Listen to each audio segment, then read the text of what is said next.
Saudara, bertemu sekali lagi di dalam edisi Renungan Firman Tuhan pada hari ini, memasuki hari ke-17 Perintah Kawalan Pergerakan. Dimanapun saudara berada, kiranya damai sejahtera daripada Tuhan kita Yesus Kristus menyertai saudara semua. Sebelum kita merenungkan firman Tuhan, marilah kita berdoa. Buka hati kami Tuhan untuk belajar dari kebenaran firman-Mu.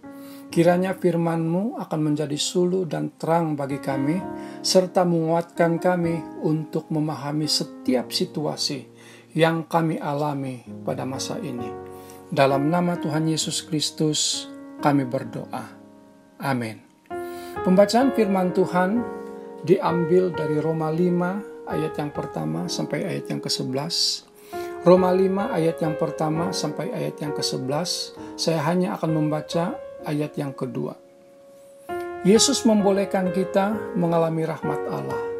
Karena kita percaya kepada Yesus dan sekarang kita menghayati rahmat itu. Oleh itu, kita membanggakan harapan untuk beroleh bahagian dalam kemuliaan Allah. Demikian pembacaan firman Tuhan. Saudara, biasanya hidup bebas dari masalah dan penderitaan dianggap sebagai ciri-ciri orang beriman. Mengapa demikian? Karena kehidupan orang seperti itu hanya diwarnai dengan berkat dan harapan. Sebaliknya, masalah dan penderitaan sering disamakan dengan besarnya dosa yang dilakukan oleh seseorang. Anggapan kebanyakan orang adalah semakin besar dosa seseorang itu, maka semakin banyak masalah yang akan dialaminya.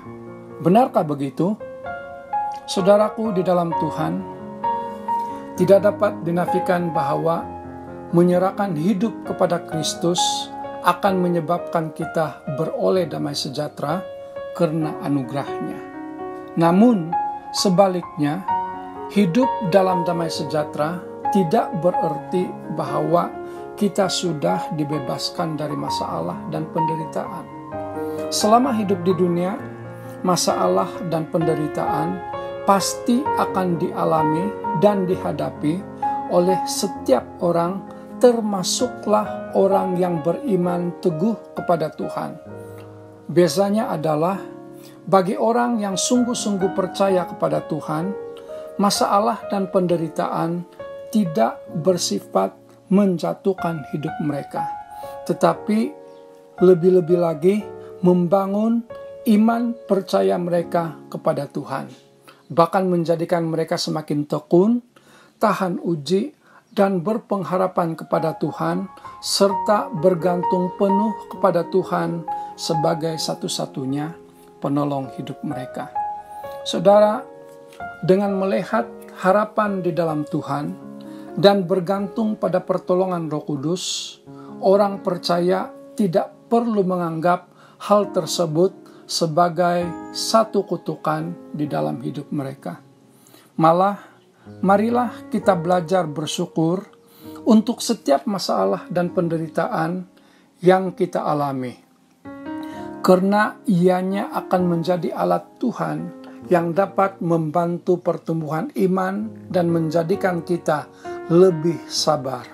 Lebih-lebih lagi, ketika kita menyadari bahwa pengharapan hanya menjadi milik orang yang menghadapi masalah tersebut. Bukankah jika kita renungkan, kita mendapati bahwa masalah adalah jarak di antara harapan dengan kenyataan. Dengan demikian, masalah akan sentiasa ada selama kita mempunyai harapan.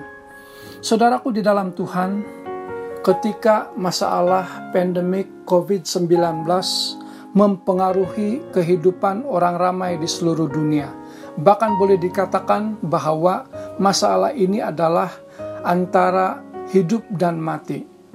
Tentu sekali tidak mudah untuk bercakap tentang seberapa besar iman yang dimiliki oleh seseorang itu kepada Tuhan.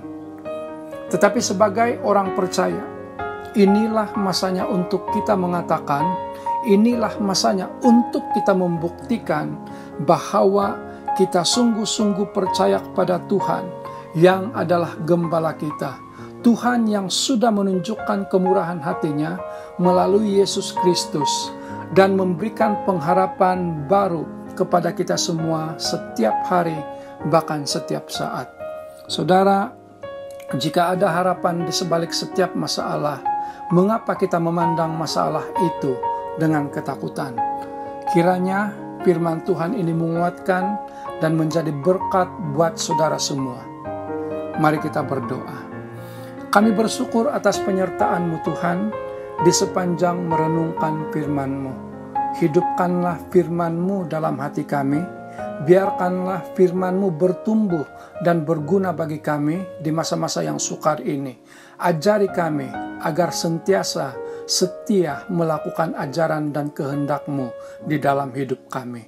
Dalam nama Tuhan Yesus Kristus, kami berdoa. Amin.